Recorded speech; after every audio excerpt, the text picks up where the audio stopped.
Hello everyone. Today I am going to show you how you can add column or columns in Wix editor.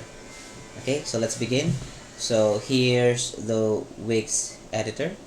So please click on a column, okay? And you can see the word below a column, which is strip. Click it and you will see some options above.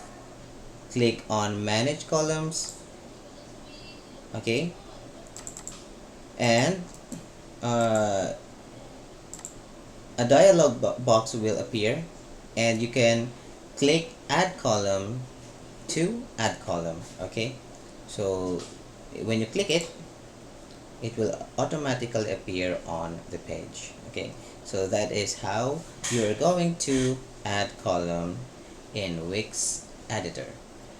So if you find this video helpful, please click the like button and then subscribe to this channel.